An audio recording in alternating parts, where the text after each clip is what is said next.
તો સૌપ્રથમ 51માં પ્રશ્નથી આપણે શરૂઆત કરીએ। ભારતીય ફોજદારી ધારો નીચેનામાંથી કોને લાગુ પડશે નહીં? ભારતીય ફોજદારી ધારો નીચેનામાંથી કોને લાગુ નહીં પડે? તો એમાં આપણે 4 ઓપ્શન આપેલા છે। પ્રથમ છે ભારતના નાગરિકે ભારતમાં ગુનો કર્યો હોય। બીજું છે કોઈ વિદેશી વ્યક્તિ ભારત બહાર ગુનો કરી ભારતમાં આવી હોય।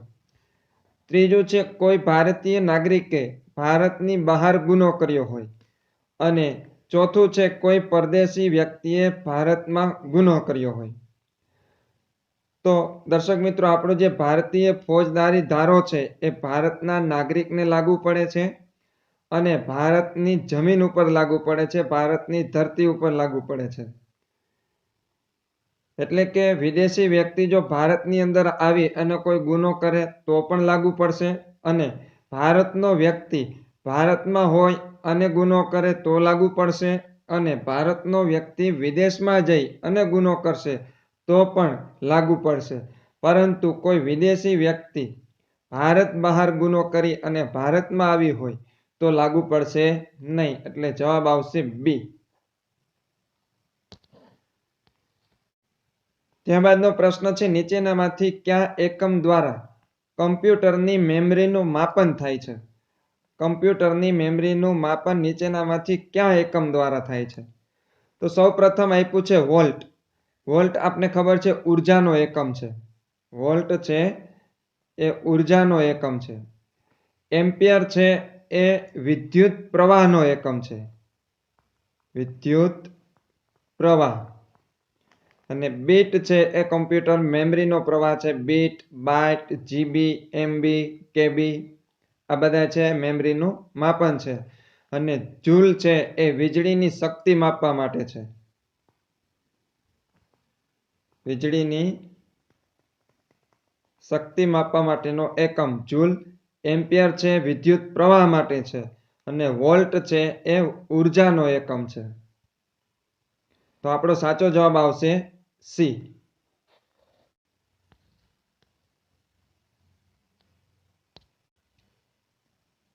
ત્રેપનમો પ્રશ્ન છે રાકેશે બજારમાંથી કેટલીક કેરી ખરીદી અને પહેલે દિવસે તે 1/3 જેટલી કેરી ખાઈ ગયો।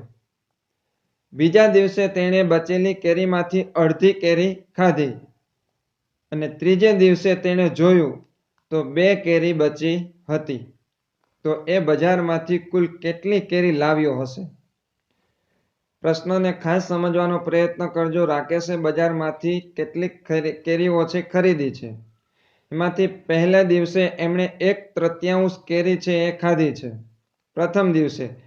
બીજે દિવસે એમણે જે બચેલી કેરી છે એમાંથી અડધી કેરી ખાધી છે।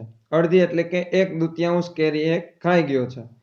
અને ત્રીજે દિવસે એમને જોયું તો એમની પાસે કુલ કેટલી કેરી વધી છે? તો કે 2 કેરી વધી છે। તો એમણે બજારમાંથી કેટલી કેરી ખરીદી હશે? ઓપ્શન આપને આપેલા છે 8, 12, 9 અને 6। ઓપ્શનની મદદથી જ આપણે આ જવાબ મેળવવાનો પ્રયત્ન કરીએ। તો સૌ પ્રથમ 8 આપેલું છે, તો માની લઈએ કે 8 કેરી ખરીદી હોય તો પ્રથમ દિવસે એમણે 1/3 એટલે કે 8ના 3 ભાગ પાડીએ તો 8ના એક સરખા 3 ભાગ નહીં પડે, એટલે પ્રથમ ઓપ્શન આવશે નહીં। 12ના એક સરખા 3 ભાગ પડશે, કેટલા પડશે? તો કે 4 આવશે। 12ના આપણે 3 ભાગ પાડીએ તો 4 આવશે, એટલે 12 ઓપ્શન આવી શકે। ત્યાર પછી 9ના 3 ભાગ પાડીએ તો 3 આવશે, અને 6ના 3 ભાગ પાડીએ તો 2 આવશે। 8 તો આવશે જ ને, 8ના 3 ભાગ પાડીએ તો એક સરખા ભાગ પડશે નહીં, કાં તો 12 આવી શકે, કાં 9 આવી શકે, કાં તો 6 આવી શકે। હવે સૌ પ્રથમ આપણે 12 વિશે વિચારીએ। પ્રથમ દિવસે એમણે 1/3 કેરી ખાધી હોય, 1/3 એટલે કેટલી કેરી ખાધી હશે? 4 કેરી ખાધી હશે। તો વૈધી કેટલી હશે? 12 માંથી 4 બાદ કરીએ તો વૈધી હશે 8 કેરી। બીજે દિવસે તેમણે બચેલી કેરીમાંથી અડધી કેરી ખાધી। અડધી કેરી એટલે કે 8/2 એટલે અડધી એટલે 4 કેરી ખાધી હોય તો વૈધી કેટલી હોય? 4। 4 કેરી એમણે ત્રીજે દિવસે વૈધી હોય, પરંતુ આપણે પ્રશ્નમાં કીધું છે ત્રીજે દિવસે કેટલી કેરી વધેલી હોવી જોઈએ? 2 કેરી વધેલી હોવી જોઈએ, પરંતુ અહીંયા વધે છે કેટલી? 4। તો 12 આવશે નહીં. જો 12 લઈએ છીએ ને 4 વધે છે, પરંતુ વધવી કેટલી જોઈએ? 2. તો એનો મતલબ એમ થાય કે આપણો જવાબ છે આનો અડધો આવવો જોઈએ, એટલે કે 6 આવવા જોઈએ. જોઈએ કઈ રીતના, તો કે સૌ પ્રથમ ખરીદી કરી હશે 6 અને 1/3 કેરી એમણે ખાધી હશે પ્રથમ દિવસે, એટલે કે 2 કેરી એમણે ખાધી હશે. 6 માંથી 2 બાદ કરીએ તો વધી કેટલી હશે? 4. બીજે દિવસે બચેલી કેરીમાંથી એમણે અડધી કેરી ખાધી. 4 માંથી અડધી એટલે 2 કેરી ખાધી હશે ને 2 કેરી બાકી હશે, જે ત્રીજે દિવસે 2 કેરી બાકી હશે. ખાસ પ્રશ્નને સમજો. ફરીથી એવું લાગે તો રિવાઇન્ડ કરીને આ પ્રશ્નને સમજવાનો પ્રયત્ન કરજો. આપણો જવાબ આવશે ડી. કેટલી કેરી એમણે ખરીદી હશે? 6.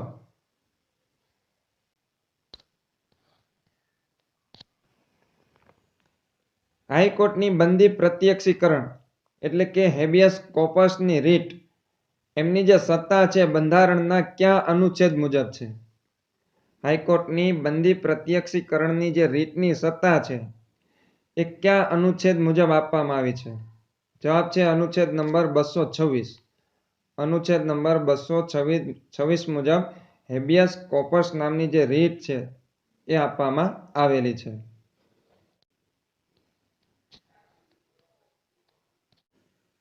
ત્યારબાદનો પ્રશ્ન છે, ભારતમાં કોનો જન્મદિવસ કિસાન દિન તરીકે ઉજવાય છે? કયા મહાનુભાવના જન્મ દિવસે કિસાન દિવસ તરીકે ઉજવવામાં આવે છે? તો એ છે ચૌધરી ચરણસિંહ. જવાબ છે ચૌધરી ચરણસિંહ. અને એમનો જન્મ દિવસ છે 23 ડિસેમ્બર. 23 ડિસેમ્બરના રોજ કિસાન દિવસ છે ઉજવવામાં આવે છે.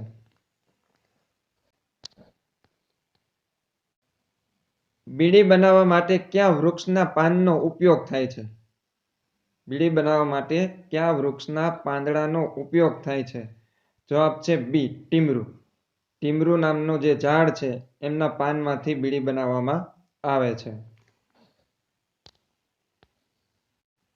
ત્યારબાદ કઈ વનસ્પતિના બીજના તેલમાંથી બાયોડીઝલ મેળવવામાં આવે છે? કયા વનસ્પતિના તેલમાંથી બાયોડીઝલ મેળવવામાં આવે છે? જવાબ છે સી, રતનજ્યોત. રતનજ્યોત નામનું જે વૃક્ષ છે એમાંથી બાયોડીઝલ મેળવવાની પ્રક્રિયાઓ થાય છે.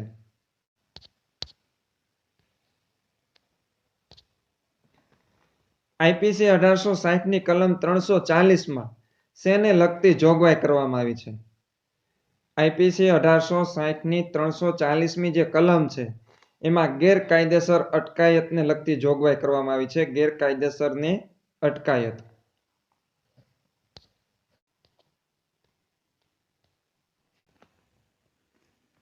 ત્યારબાદ નીચે આપેલા દેશને તેની રાષ્ટ્રીય રમત સાથે યોગ્ય રીતે જોડો. આપણે દેશ આપેલા છે અને એની સામે આપણે આપેલા છે રાષ્ટ્રીય રમતો. ભારત છે, ચીન છે, બાંગ્લાદેશ અને બ્રાઝિલ. તો ભારતની રાષ્ટ્રીય રમત છે હોકી. ભારતની રાષ્ટ્રીય રમત કઈ છે? હોકી. તો એની સામે આવશે ઓપ્શન ડી. ચીનની રાષ્ટ્રીય રમત છે ટેબલ ટેનિસ. ચીનની રાષ્ટ્રીય રમત કઈ છે?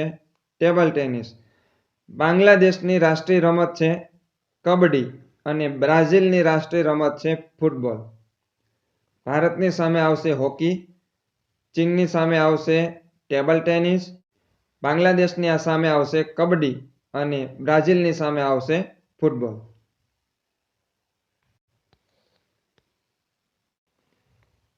સાઠમો પ્રશ્ન છે, ક્રિમિનલ પ્રોસિજર કોડ 1973 મુજબ કયા સંજોગોમાં અપીલ થઈ શકતી નથી?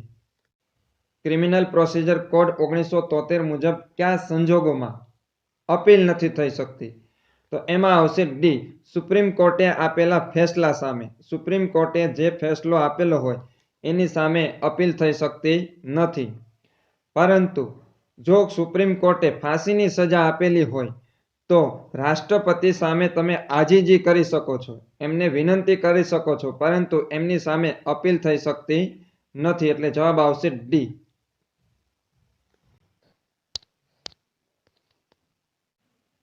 દીવ, દમણ અને ગોવા પોર્ટુગીઝો પાસેથી મુક્ત કરવા માટે ભારતીય સેના દ્વારા 1961માં કયું સૈન્ય અભિયાન હાથ ધરવામાં આવ્યું હતું?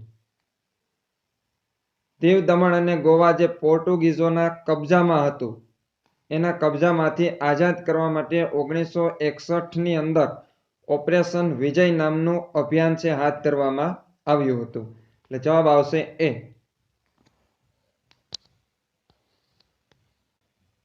તેમાં દીવ દમણ અને ગોવા પોર્ટુગીઝોના શાસનમાંથી ક્યારે મુક્ત થયા?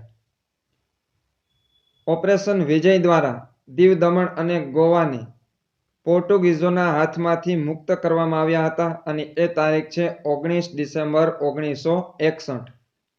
19 ડિસેમ્બર 1961. 63મો પ્રશ્ન છે સૂરજ 2 કિમી ઉત્તર તરફ જાય છે. અંતર અને દિશાને લગતો પ્રશ્ન છે. સૂરજ 2 કિલોમીટર ઉત્તર તરફ જાય છે, પછી જમણી બાજુ ફરે છે અને 4 કિલોમીટર ચાલે છે. તે ફરી જમણી બાજુ ફરે છે અને 4 કિલોમીટર આગળ ચાલે છે.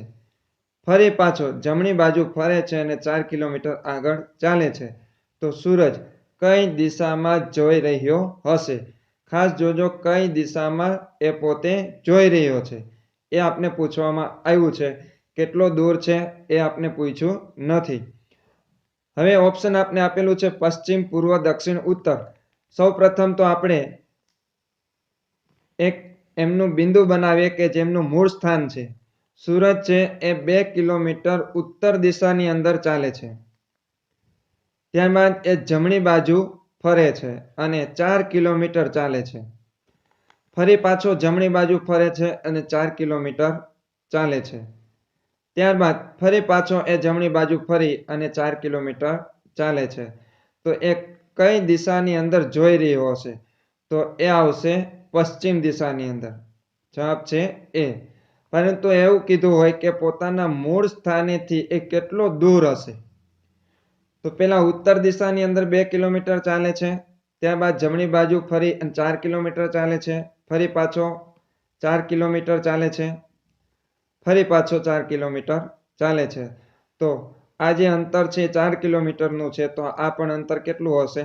4 કિલોમીટરનું. અહીંથી અહીં 2 કિલોમીટર થશે તો એનું અડધું હશે આ. એટલે કે પોતાના મૂળ સ્થાનેથી એ 2 કિલોમીટર દૂર હશે. પરંતુ આપને કીધું છે કઈ દિશામાં જોઈ રહ્યો હશે? તો આપણો જવાબ આવશે એ, પશ્ચિમ દિશાની અંદર.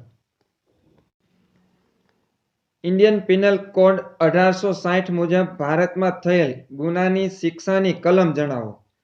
ભારતમાં થયેલ ગુનાની જે શિક્ષાની કલમ છે એ છે 3. ગાંધીજી સાઉથ આફ્રિકાથી ગુજરાત આવ્યા ત્યારે તેમને કોચરબમાં મકાન ભાડે આપનાર વ્યક્તિ કોણ હતા? જવાબ છે સી, જીવણલાલ બેરિસ્ટર. જીવણલાલ બેરિસ્ટર દ્વારા એમને એક મકાન છે ભાડે આપવામાં આવ્યું હતું. કોને? તો કે મહાત્મા ગાંધીને જ્યારે સાઉથ આફ્રિકાથી ગુજરાત પરત આવ્યા ત્યારે. ગાંધીજીને સૌથી પહેલા રાષ્ટ્રપિતા તરીકે કોણે સંબોધ્યા હતા? એટલે કે ગાંધીજીને રાષ્ટ્રપિતાનું બિરુદ આપનાર કોણ છે? એ છે નેતાજી સુભાષચંદ્ર બોઝ.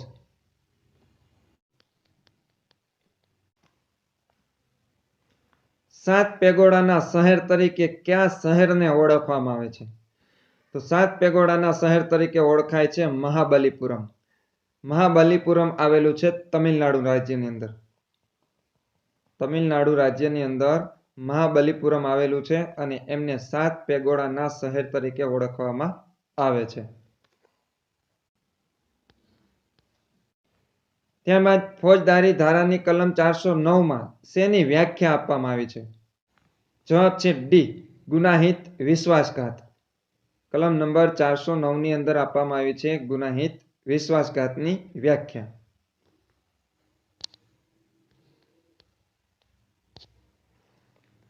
ભારતના સંવિધાનની કઈ જોગવાઈ હેઠળ સર્વોચ્ચ અદાલતને પોતાના આદેશના તિરસ્કાર બદલ શિક્ષા કરવાની સત્તા મળે છે?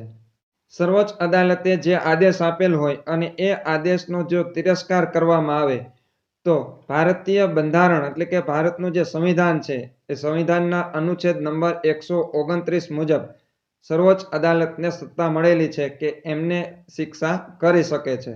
જો એમણે આપેલા આદેશનો જો તિરસ્કાર કરવામાં આવે તો. સંઘના હિસાબોને લગતા કોમ્પ્ટ્રોલર અને ઓડિટર જનરલના અહેવાલો કોને સુપ્રત કરવામાં આવે છે? સંઘને લગતા જે હિસાબો છે એ હિસાબો કોમ્પ્ટ્રોલર અને ઓડિટર જનરલના જે અહેવાલો છે એ રાષ્ટ્રપતિને સુપ્રત કરવાના હોય છે. એટલે જવાબ છે સી.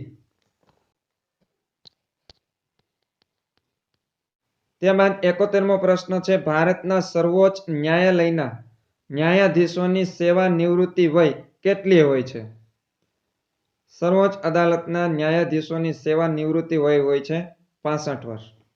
65 વર્ષે નિવૃત્ત થશે.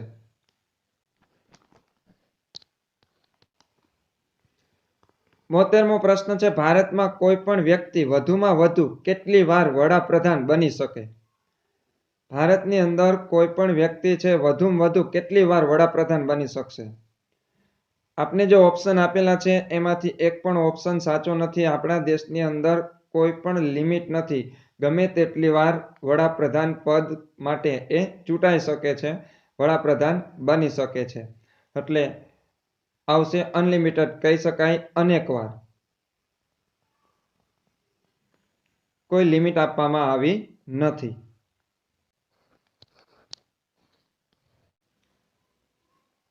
તોતેરમો પ્રશ્ન છે, સમન્સ કેસમાં આરોપી મેજિસ્ટ્રેટ સમક્ષ ઉપસ્થિત થાય ત્યારે નીચેના પૈકી કઈ કાર્યવાહી થાય છે? આરોપીને જ્યારે મેજિસ્ટ્રેટ સમક્ષ ઉપસ્થિત કરવામાં આવે ત્યારે કઈ કઈ પ્રકારની કાર્યવાહી થશે? તો એમાં આવશે ડી, ઉપર જણાવેલ તમામ કાર્યવાહી કરવામાં આવે છે. એટલે કે તે કોઈ પુરાવો આપવા માંગે છે કે કેમ તે તેને પૂછવામાં આવે છે. બીજું, તેને ગુનો કબૂલ છે કે કેમ તે પૂછવામાં આવે છે. અને ત્રીજું છે, જે ગુનાનો આરોપ હોય તે તેમને જણાવવામાં આવે છે. એટલે તમામ કાર્યવાહી કરવામાં આવશે. એટલે આપણો સાચો જવાબ છે ડી.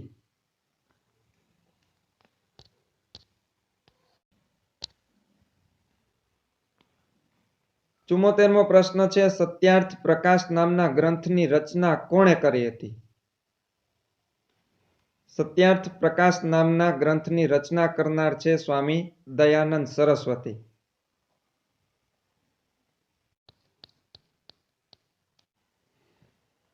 તેમાં દયાનંદ સરસ્વતીએ આર્ય સમાજની સ્થાપના ક્યાં કરી હતી?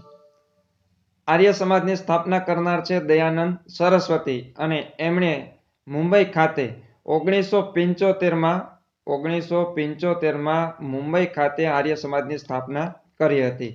10 એપ્રિલના રોજ.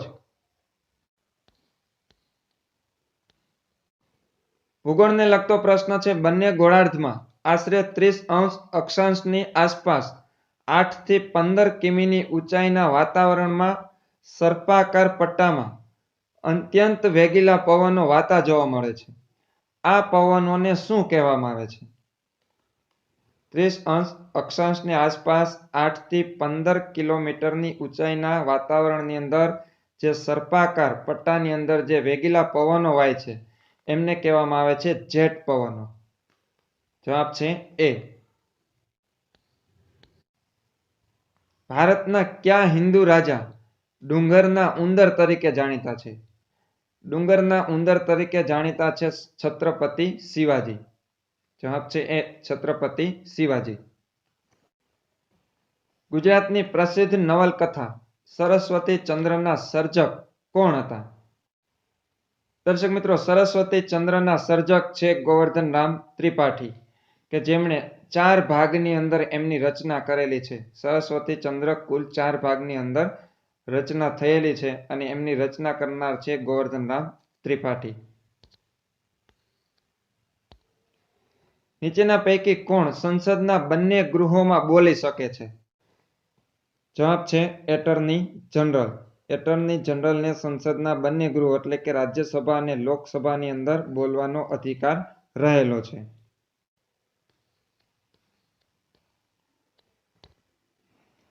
સાક્ષીઓની પોલીસ તપાસ કરવા અંગેની જોગવાઈ ક્રિમિનલ પ્રોસિજર કોડ 1973ની કઈ કલમમાં કરવામાં આવેલ છે? સાક્ષીઓની પોલીસ તપાસ કરવા અંગેની જોગવાઈ કરવામાં આવી છે કલમ નંબર 161 ની અંદર.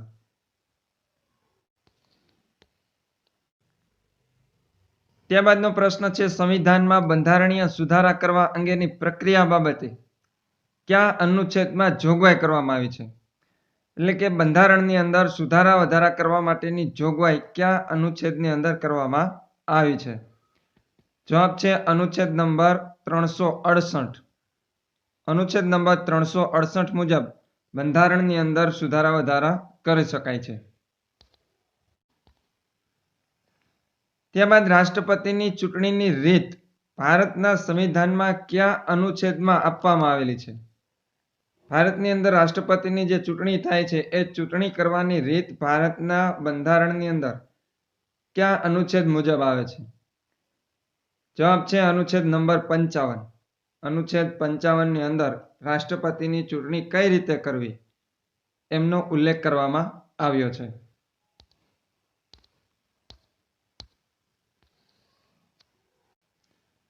આગળનો પ્રશ્ન છે, કમ્પ્યુટર સ્ક્રીન પરના લખાણને આપણી જરૂરિયાત મુજબ ઉપર કે નીચે તેમજ ડાબી કે જમણી બાજુ ખસેડવાની પ્રક્રિયા કયા નામે ઓળખાય છે? કમ્પ્યુટર ઉપર આપણે જે લખાણ કરતા હોય એ લખાણને ઉપર અથવા તો નીચે અથવા તો ડાબી અથવા તો જમણી બાજુ જે ખસેડવાની પ્રક્રિયા છે એમને કહેવામાં આવે છે સ્ક્રોલિંગ. ત્યારબાદનો પ્રશ્ન છે, 100મો બંધારણીય સુધારો નીચેના પૈકી કઈ બાબત અંગે કરવામાં આવેલ છે? બંધારણની અંદર જુદા જુદા જે સુધારાઓ થતા હોય એમાં 100 નંબરનો સુધારો છે એ કરવામાં આવ્યો છે ભારત અને બાંગ્લાદેશ વચ્ચેની જે જમીન સીમા સંધિ છે એમના માટે. એટલે જવાબ આવશે બી, ભારત અને બાંગ્લાદેશ વચ્ચે જમીન સીમાની સંધિ.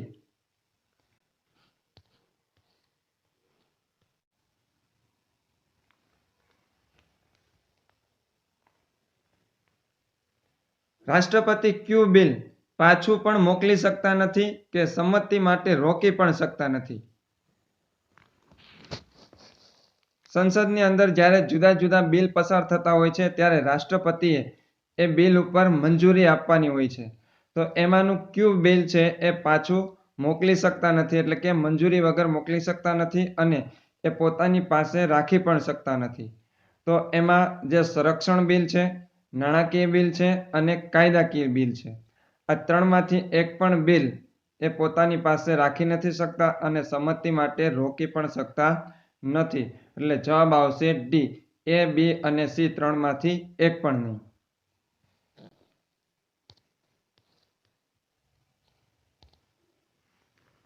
તાજેતરમાં સમાચારમાં રહેલ શ્રી કિદામ્બી શ્રીકાંત કઈ રમત સાથે સંકળાયેલ છે?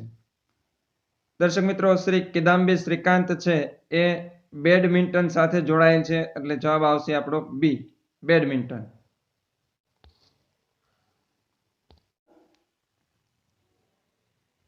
ભારતીય બંધારણમાં કયા અનુચ્છેદ હેઠળ રાજ્યોમાં રાષ્ટ્રપતિ શાસન લાગુ થઈ શકે છે? કોઈ પણ રાજ્યની અંદર જ્યારે રાષ્ટ્રપતિ શાસન લાગુ કરવાનું હોય ત્યારે અનુચ્છેદ નંબર 356 મુજબ લાગુ થશે. જવાબ આવશે સી, અનુચ્છેદ નંબર 356.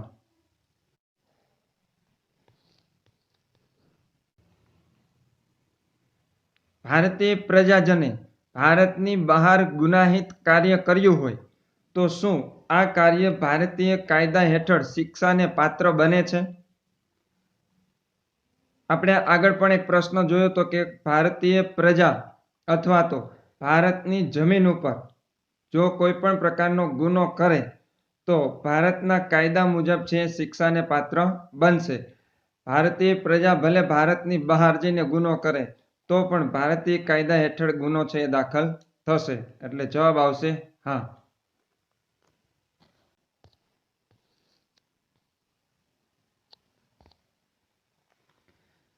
નીચેના કયા ગુનામાં ભયનું તત્વ હોતું નથી? તો એમાં આપને ઓપ્શન આપેલું છે ધાડ, લૂંટ, ચોરી અને જબરાઈથી કઢાવવું. તો ધાડની અંદર છે એ ભયનું તત્વ હોય છે, લૂંટની અંદર પણ હોય છે અને બળજબરીથી કઢાવવાનું હોય ત્યારે પણ ભયનું તત્વ રહેલું હોય છે, પરંતુ ચોરીની અંદર છે ભયનું તત્વ હોતું નથી. કારણ કે જ્યારે ચોરી થાય છે ત્યારે માલિકને કોઈ પણ પ્રકારની જાણ હોતી નથી. એમની મંજૂરી વગર જ અથવા તો એમની જાણ વગર જ કોઈ પણ વસ્તુનું છે સ્થળાંતર કરવામાં આવતું હોય છે. એટલે ચોરીની અંદર છે કોઈ પણ પ્રકારનું ભયનું તત્વ રહેલું નથી. ગુજરાતમાં આદિવાસી વિસ્તારોના બાળકોને પોષણક્ષમ બનાવવા માટે ગુજરાત સરકારની યોજના કઈ છે? ગુજરાતની અંદર જે આદિવાસી વિસ્તારો છે એમના બાળકોને પોષણક્ષમ બનાવવા માટેની ગુજરાત સરકારની યોજના છે દૂધ સંજીવની યોજના. જવાબ આવશે સી, દૂધ સંજીવની યોજના.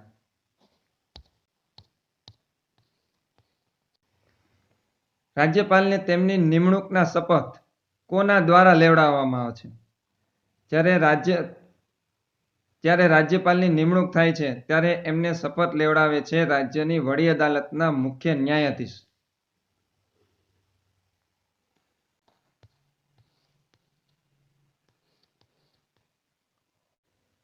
બે વ્યક્તિઓ એના ઘરમાં ચોરી કરવા પ્રવેશ કરે છે.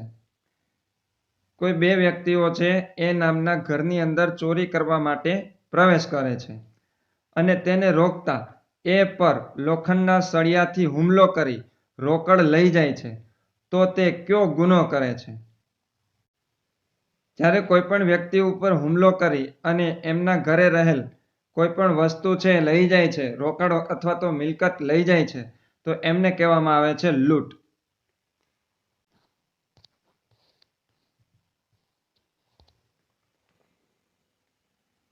ભૂમિદળ, નૌકાદળ અને હવાઈ દળ સંબંધિત ગુનાઓ આઈપીસી 1860ના કયા પ્રકરણમાં ઉલ્લેખ કરેલ છે?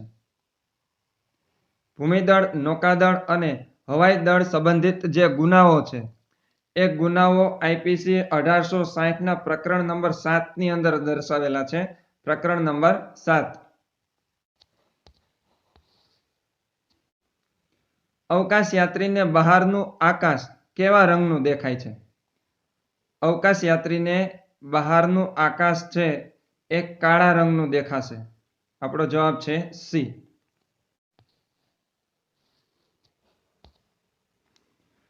રાજ્ય કક્ષાએ વહીવટી અધિકારીઓની ભરતી કોની મદદથી કરવામાં આવે છે?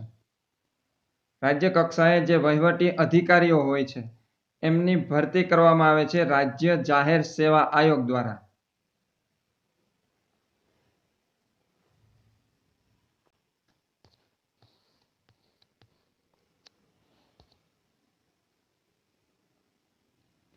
ખાલી જગ્યા પ્રોગ્રામ ઇન્ટરનેટની અનેક સગવડોનો કાર્યક્ષમ રીતે ઉપયોગ કરવા માટે ઉપયોગકર્તાને એક સેતુ પૂરો પાડે છે.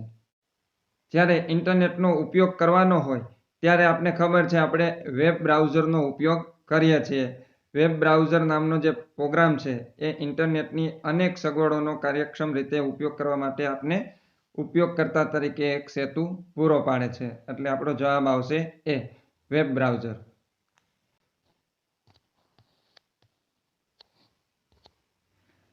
સ્વામી દયાનંદ સરસ્વતીએ કયા વર્ષમાં આર્ય સમાજની સ્થાપના કરી હતી? સ્વામી દયાનંદ સરસ્વતીએ કયા વર્ષની અંદર આર્ય સમાજની સ્થાપના કરી હતી?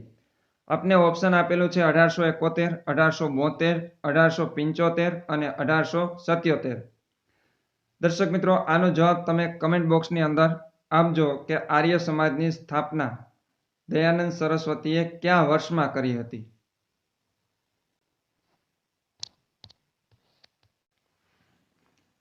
ભવાઈ ભજવવા માટે નીચેના પૈકી કયું વાજિંત્ર અનિવાર્ય છે? તો એના માટેનું અનિવાર્ય વાજિંત્ર છે ભૂંગળ.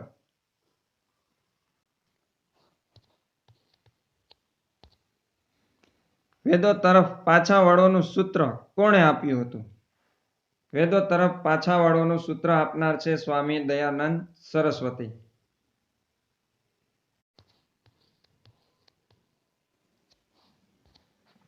અને આપણા મોડેલ પેપરનો છેલ્લો પ્રશ્ન, કૃષ્ણા અને કાવેરી નદીઓ વચ્ચેના ભારતના પૂર્વીય કિનારા કયા નામે ઓળખાય છે? કૃષ્ણા નદી અને કાવેરી નદી છે એ બંને વચ્ચેના ભારતીય જે પૂર્વ કિનારા છે એ ઓળખાય છે કોરોમંડલના નામે. જવાબ આવશે સી, કોરોમંડલ.